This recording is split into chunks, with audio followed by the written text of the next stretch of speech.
As Frieren and her party would continue their journey up north, she took time to now fully evaluate her party's skill, now becoming a group of 4. For starters, there was Fern, the girl she had been training with the longest, one of whom she raised to be a mage from scratch. Her skills were all accounted for after all.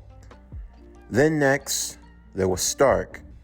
Of course, a warrior, trained by her former party member Eisen the dwarf, skilled in usage of the battle axe. And then, their newest member, Francis, who had a lot more to him than what met the eye. Contrary to what you might think, Francis wasn't only skilled with using a bow and arrows. No, he was also skilled in the way of the sword and in the way of using the staff. You could say that he was more or less like a multi-tool, someone who was a jack of all trades, but he chose the one he wanted to master. As Francis would put it, he had a lot of inspiration growing up. Of course, there was his father and mother, Clint and Barbara, also known as both Hawkeye and the Mockingbird. Although this wasn't too surprising for Frieren. After all, the time she had took in raising both Clint and Jack, the boys were skilled in more than just their weapon of preferred choice. Living as long as she had, there were many skills of the elven people that she passed on to the 2 boys. Among them were their skills with various weapons. However, out of all of them, the 2 that were mostly used were the skills with the bow and the skill with the sword. However, between the 2 of them, Clint took more of using the bow, while Jack doubled down on the sword. This didn't mean that Clint wasn't capable of using a sword, nor did it mean that he never carried one with him. It just wasn't his preferred method or the first choice of combat in a given situation. As such, Jack held the advantage in that regard. Whenever it came down to swordplay, if you really had to put a number to it, on a scale of 1 to 10, sword for sword, Clint was an 8, Jack was a perfect 10. When it came to the skill of the bow, Clint was a 10, Jack on his best day was a 7. But what did it mean when they came face to face, whenever the boys trained or sparred? When it came down to it, sword for sword, Jack usually held the advantage, but that didn't mean that Clint couldn't get a win here or there. When it came archery for archery, that's where Clint held the advantage, almost a perfect shot every time. But then there were the rare occasions, Frieren would recall, when they went with their preferred weapon of choice and decided to have a duel, the archer versus the swordsman. Normal convention would have you believe that the swordsman should win every single time. Of course, there are others who feel that the archer, having the long-ranged weapon, should be the proverbial favorite. However, these 2 boys were anything but ordinary. In this world, regular logic could not be applied, even when using a weapon, especially when the usage of magic became involved. For all the times she could remember, their battles were almost deadly even, but the slight advantage went to Clint. Clint understood his weaknesses a lot more than Jack did. Jack had the unfortunate trait of always falling into a trap. Clint would always set it up so slyly, so much so that he never saw it coming, always leaving him into a false sense of security, always making him feel like he held the edge, only for Clint to take the win at the last second.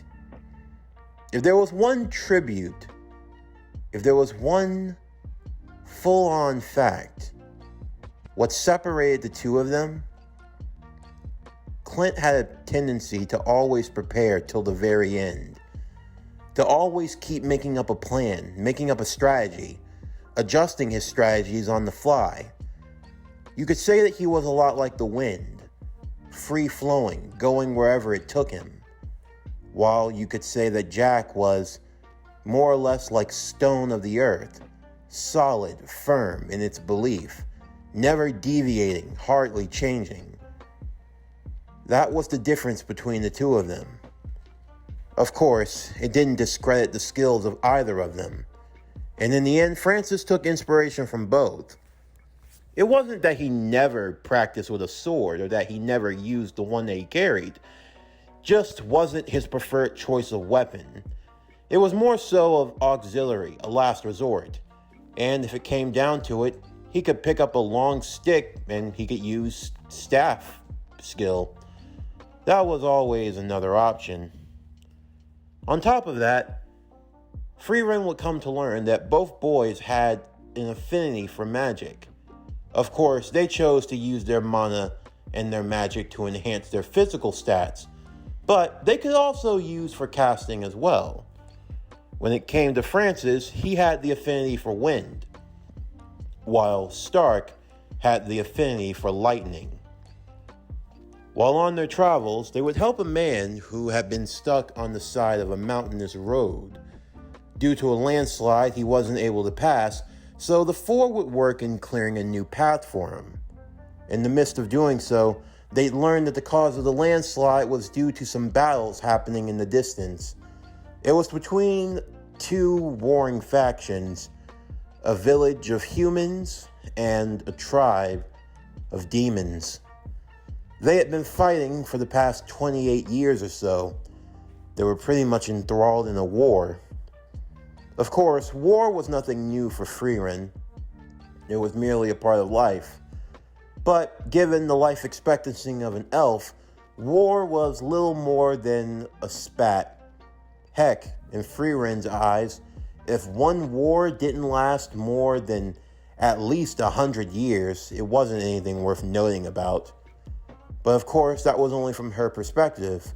To the eyes of a human, a 5, 10, 15, maybe even a 20 years war is a long time, grueling on both sides. But to an elf, 20, 30, 40, even 50 years worth of warring is little more than a small squabble. Frieren had lived so long, she'd watched kingdoms rise and fall in the same areas, starting on again, off again wars, more often than not getting to the point where the newest generation couldn't even remember why they were fighting in the first place.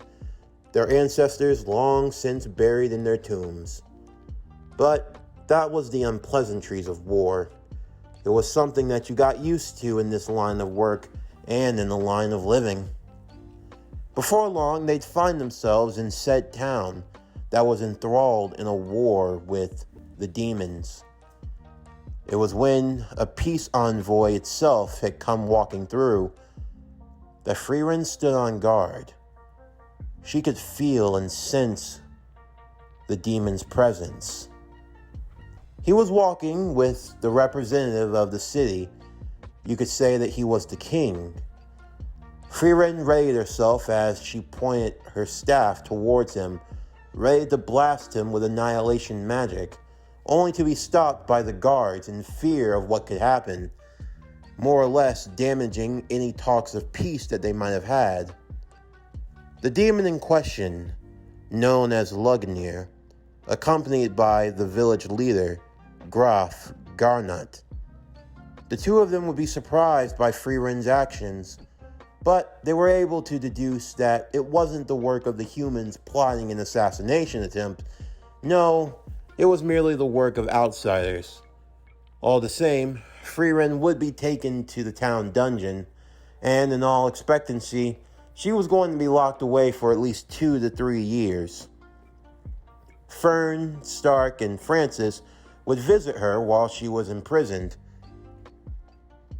Jeez! Could you at least warned us before you tried to go blasting in? I mean, seriously, you could have started a full-scale war, Stark would say.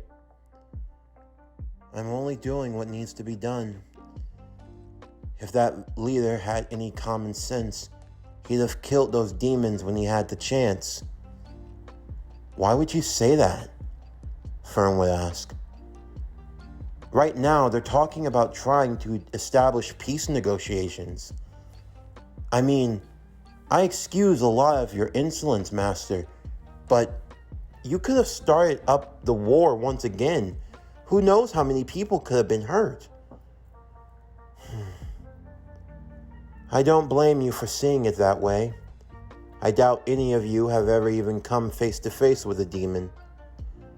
But let me warn you right now, they're not what you think. Demons only learn the language of humans to deceive them. If it weren't for that, they wouldn't bother speaking the language. Frieren would then regale to her 3 students a story from her travels. Long ago, there was a town. It was she, Hieter, Eisen, and Himmel. The town had cornered a small demon girl, a couple crying behind them under night. The demon girl had killed their daughter, killed and devoured her. Of course, they wanted vengeance. They wanted to see the demon suffer, to die for what she'd done. Frieren was more than ready to kill it, but Himmel stopped her. He felt sorry. The demon girl calling for her mother, begging to be put out of her misery. While many in the crowd weren't moved by this, the village chief was, because he had a daughter of his own. He saw his own daughter in the demon girl. He believed that if they killed her now, they'd be no better than her. That if she could learn, that maybe she could change, that she could atone. Of course, the mother of the child that had been lost did not share that sentiment because it would not bring her daughter back. But the chieftain agreed. Actions of vengeance would not bring her daughter back either. Himmel was moved by this. They were going to be staying in the town anyway.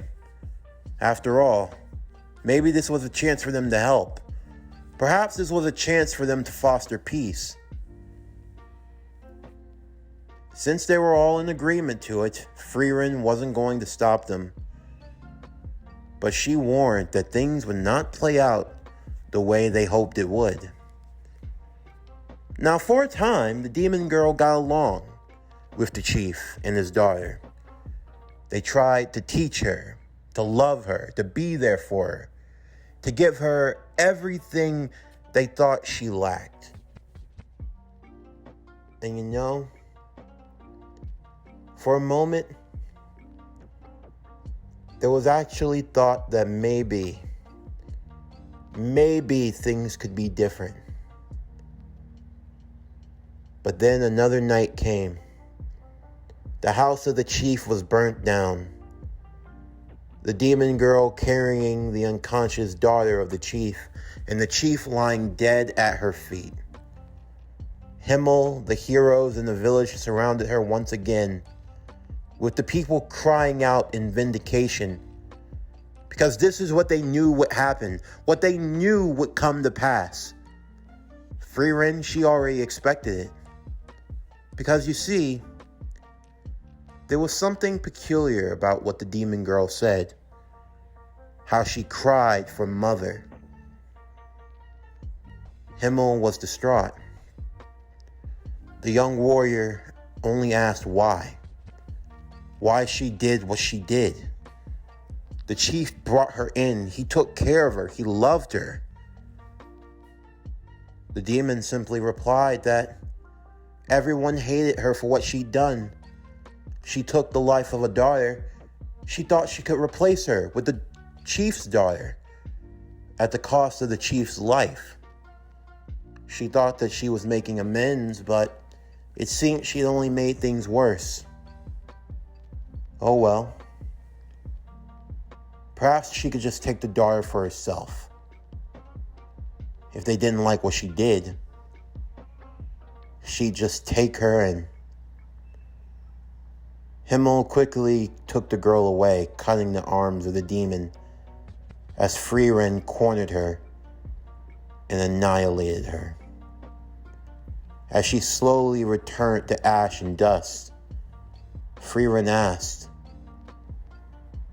"Why do you call for a mother? When demons abandon their children at birth, you call for someone you never knew. Why tell such a lie?" The demon simply smiled. It's the way to get humans to trust them, to get them to lower their guard.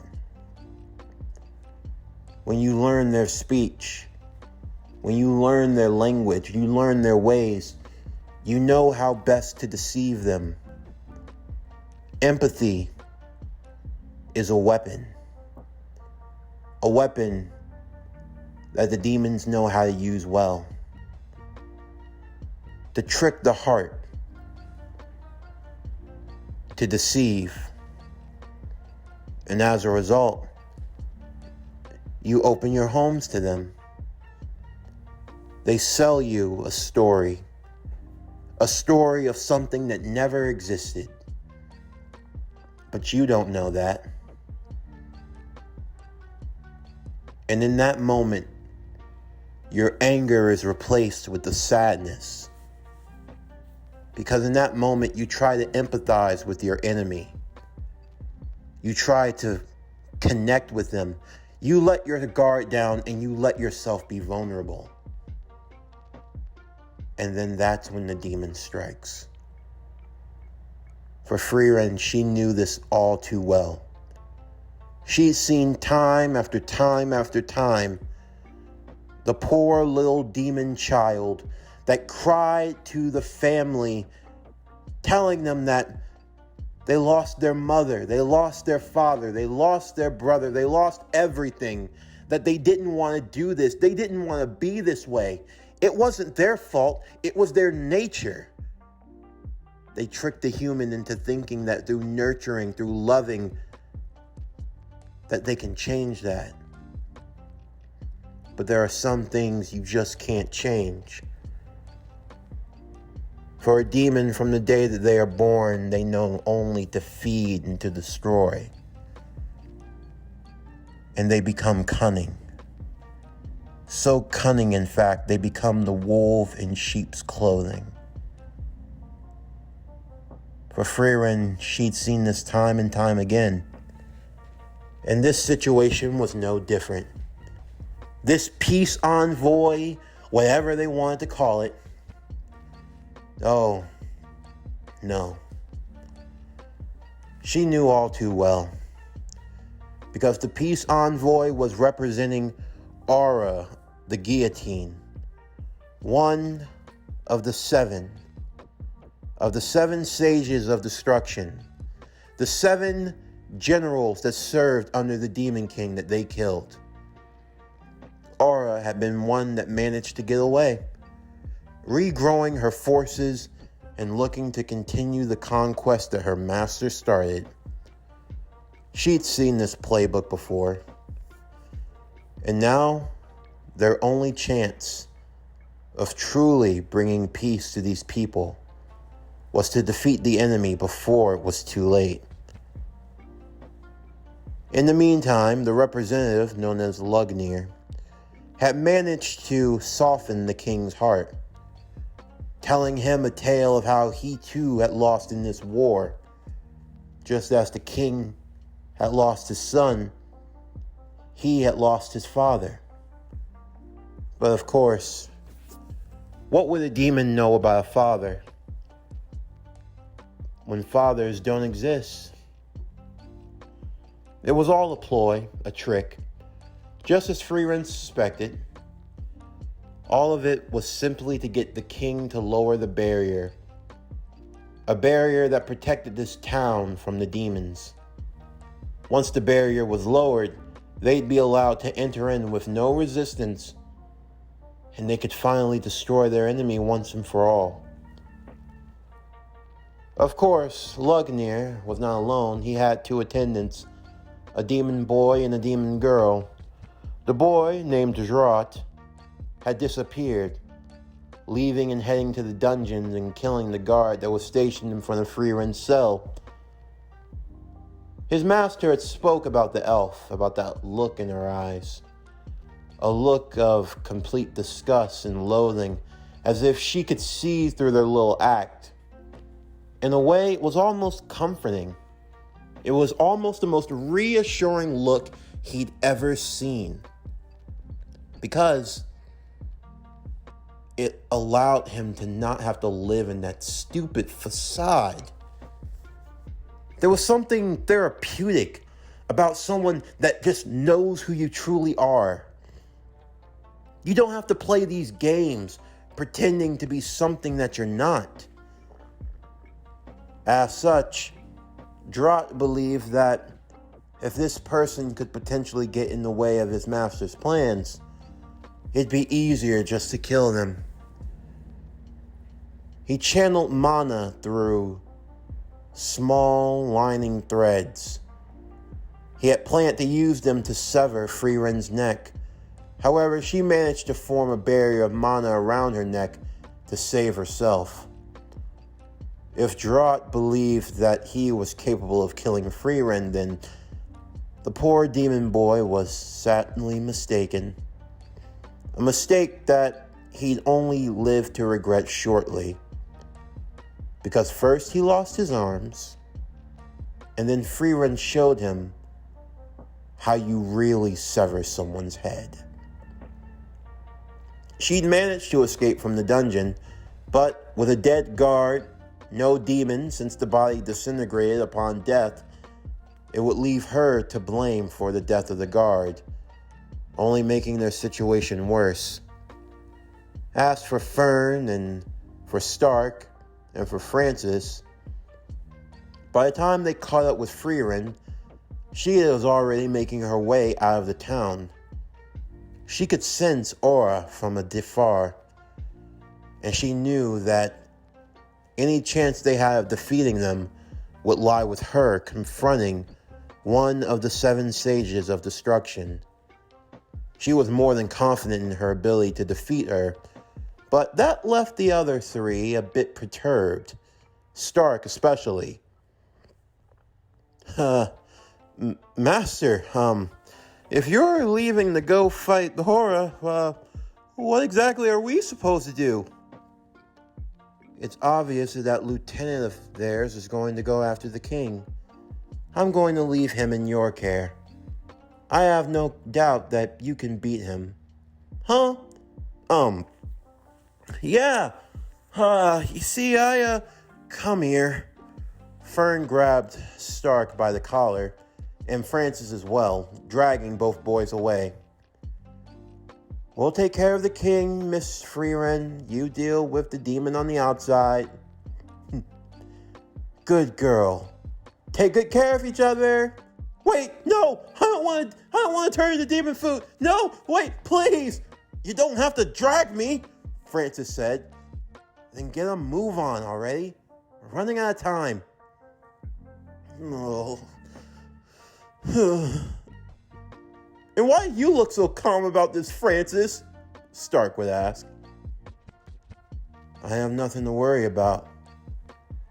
I don't plan on dying here, or anytime soon. So I don't care if it's 1 demon or 1,000 demons. I'll put an arrow through each one of their eye sockets and sleep like a baby. Oh, great. A masochist who's overconfident. How did I get stuck in this situation? With that, the trio would make their way to go and warn the king, while Frieren would make her way to the outside of the city to confront Aura herself. The king found himself in a rather peculiar situation. You see, Lugnir decided that now was the time to drop the act. Using his ability of blood manipulation, he killed the guards and took the king hostage. He was the only one who knew how to undo the barrier. And then Lugnir was a patient man. They had all the time in the world, so one way or another he would get what he'd come for.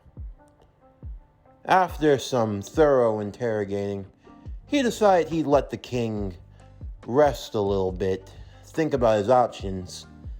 You see, demons live long lives too. As such, you learn a lot of methods, a lot of ways to break a man, a lot of unsavory things, unethical things, unholy things.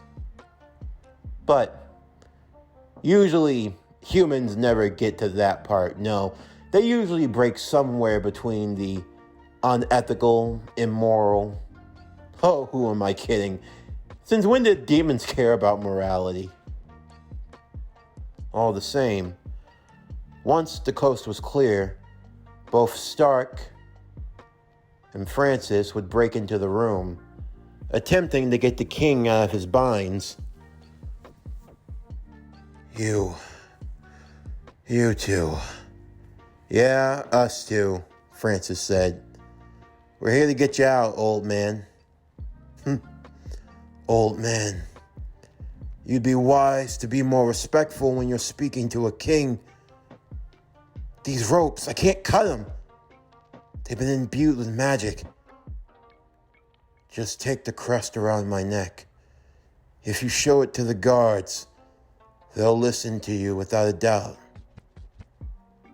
You know, speaking in insolence to the king, it's an offense. Something that can be punishable. Yeah, Francis said. Enough with the tough talk. We're not leaving you here. You got a way of getting them out? I'm gonna have to break the chair, Stark said. Do what you gotta do. Let's just hurry up and... My, Lugnir said as he entered the room once again. It seems we have uninvited guests. You boys, I take it you're working with the king?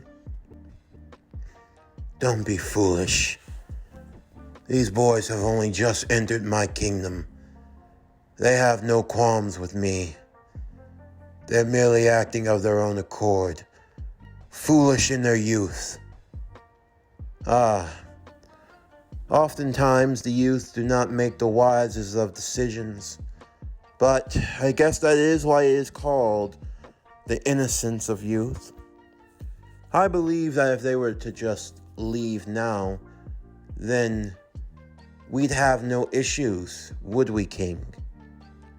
Agreed. You boys should get out of here. Leave now and mind your own business. This doesn't concern you, so just leave your... Yeah, okay? Enough of all this, Francis said as he grabbed his bow, grabbing hold of an arrow and pulling back, pointing it directly at Lugnir. Oh. Short-tempered, are we? Look, cut the crap. We already know what you're about, demon, and what you're going to do. So we can all play dumb and ignorant, or we can just get to the part where the sparks fly. Your choice. Either way, when this is all said and done, this arrow is going through your skull. Is that so? Well, then by all means, you're free to... The arrow shot out of Francis's hands. Lugnir just barely managed to deflect it with his blood manipulation. However, the arrow struck at his cheek. Francis, in the meantime, was not perturbed by this, not very much, although Stark was, well, for lack of a better term, flabbergasted. What the hell was that? What? What are we supposed to do? Just waste time? Come on. Miss Frieren's already going on the outside to fight. Frieren, Lugnir said. That's it. That's who she is. Good. You know her? Know her. I fought her. Frieren, the Slayer. The true genius that I despise. You're her followers? More or less. Francis put his bow on his back and reached for his sword. He was only going to get one shot, and being as how they were in an enclosed area, using his arrows would be foolish. He readied himself into a stance as he took hold. Hurry up and get the old man free. I'll buy you some time. Right. You would be wise not to get involved with her. I doubt that you all have her durability, her skill, her mastery. She was foolish enough to send children to fight in her place. If that's what you think, then you don't know Miss Frieren at all, Francis said with a grin. It's obvious that she sent us ahead because she doesn't think highly of you. And quite frankly, I don't either. Like seriously, what's with the getup? Trying to act all regal and professional? Looking more like a douchebag in my book, pal. Come on, you're a demon, right? So show me what you can really do. Show me you're not a coward. Show me you're not a bitch. Lugnir's mastery over his emotions would be on full display. Of course, his attendant, the demon girl, did not take too kindly to how Francis was speaking, as Lugnir would create a sword of blood. You want to see what a demon can do? Very well then. I'll show you firsthand. Lugnir would charge at Francis blocking his blade of blood that shot and turned into small needles of blood, attempting to pierce at Francis once they made contact. In the meantime, Stark would break the king free, pulling him up and carrying him over his shoulders. In the meantime, Francis would back away once again, engaging with Lugnir once more, managing to hold his own rather effectively. What's the matter? I thought you said you were going to show me what you were capable of. Show me that you're really a demon. If this is the best that you can do, then I gotta say that you're pathetic. Francis wouldn't be speaking so cheerfully for too long, as piercing blood shot through his left arm, causing him to have to hold his blade in just his right. He backed away once again, as Lugnir simply smiled. You're not leaving, are you? You don't back away from someone after you've talked as much talk as you have. You say I'm not a demon. You called me a coward? Called me a bitch.